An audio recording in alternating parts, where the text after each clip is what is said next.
का स्वागत है आपका विक्रम टॉक्स में। फिर से हम आ गए हैं एशियन गेम्स की खबर लेके 13वें दिन। और 13वें दिन इतनी सारी खुशियां आज भारत को मिली हैं कि जो कि इतिहास में पहली बार हो रहा है। जी आपको बताते हैं कि आज क्या क्या हुआ एशियन गेम्स में।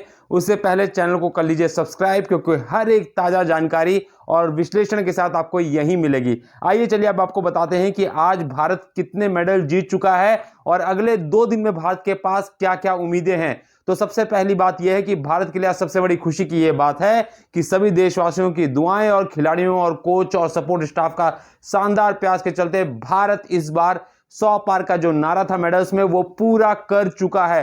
हालांकि आपको बता दें कि इसकी औपचारिक घोषणा एक तरह से कल ही हो सकती है, लेकिन कहीं ना कहीं जितने भारत के मेडल पक्के हो चुके हैं उसके हिसाब से अब की बार हम लोग 100 पार हैं, जो कि इतिहास में पहली बार हो रहा है। क्योंकि इससे पहले अब तक एशियन गेम्स में हमने केवल 70 मेडल जीते थे और इस बार सीधे सीधे आंकड़ा 30 मेडल से ज्यादा बढ़ा रहे हैं। और साथ ही गोल्ड मेडल भी, जो हमने पिछली बार 16 जीते थे, अब तक हम वो 22 जीत चुके हैं और भी गोल्ड मेडल आने की उम्मीदें हैं, जो आंकड़ा गोल्ड मेडल का 24 से 25 पहुंच सकता है। आइए चलिए आज आपको बताते हैं कि क्या हुआ। सबसे पहले हम बात करते हैं हॉकी की।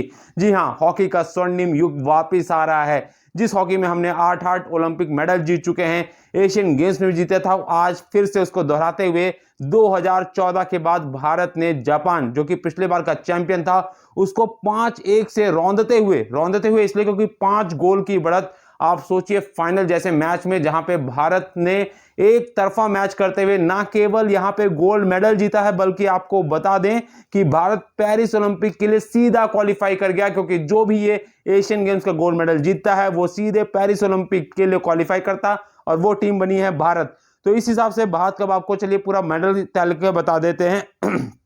भारत इस समय 22 गोल्ड मेडल, 34 सिल्वर मेडल और 39 ब्रॉन्ज मेडल के साथ 95 से ज्यादा मेडल जीत चुका है। आप सोच रहे होंगे आज मेरे चेहरे पे पसीना क्यों है, तो आपको बता दें कि खिलाड़ियों की वजह से आज हमने ना तो कोई एसी ना तो कोई पंखा, क्योंकि जिस तरीके से खिलाड़ी पसीना बहा रहे हैं, आज हमने सोचा स्टूडियो में हम आपके लिए पसीना बहाते हैं, क्योंकि इसी पसीने की बदौलत ही आज हमें मिले हैं बहुत सारे गोल्ड, ब्रॉन्ज और ना जाने ऐसी कितनी खुशियां जिसको हम शब्दों में नहीं केवल भावनाओं में व्यक्त कर सकते हैं। आपको वहीं बता दें कि चिराग शेट्टी और स्वास्तिक की जोड़ी ने इतिहास रचते हुए 41 साल बाद मेडल तो लेके आएंगे, लेकिन कल गोल्ड के लिए लड़ेंगे। उन्होंने मलेशियाई जोड़ी को एक तरफा मुकाबले में 2 सेट में ही हरा के गोल्ड के लिए क्वालिफाई कर लिया और कल उनका गोल्ड मैच है। ऐसे में आपको बता दें जो 95 अब तक मेडल हो चुके हैं उसमें 5 मेडल फिक्स कौन से जुड़ेंगे, उसमें स्वास्तिक और शेट्टी का मेडल कंफर्म है, क्योंकि सिल्वर वो कंफर्म कर चुके हैं। अगर कल जीतते हैं तो ऐतिहासिक गोल्ड मिलेगा। उसी तरीके कल क्रिकेट का फाइनल भी है, जो होना है भारत और अफगानिस्तान के बीच में, जिसमें हमारा जहां तक उम्मीद है गोल्ड आएगा। कबड्डी की भी दोनों टीमें फाइनल में हैं, मेंस और वुमेन, वहां से हमारे लगभग मेडल तय हैं। हालांकि कबड्डी में भारत के लिए मुश्किल यह है कि उसका मुकाबला ईरान से है, जो कि बहुत ही मजबूत टीम मानी जाती है भारत के बाद। ऐसे में कहा जा सकता है कि हमारा उसके बाद मेडल आज ब्रिज में भी आया है, सिल्वर मेडल आया है।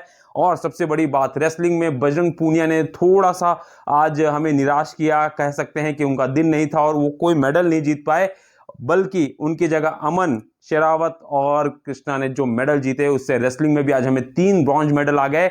तो कहा जा सकता है कि भारत बहुत ही परचम बुलंद है और कल जिस तरीके से गोल्ड मेडल आने की उम्मीद है, हम सबको उम्मीद है कि कल ना केवल 100 पार होंगे बल्कि गोल्ड मेडल भी हम 25 के आसपास पहुंचेंगे। तो बने रहिए और देखते रहिए विक्रम टॉक्स को।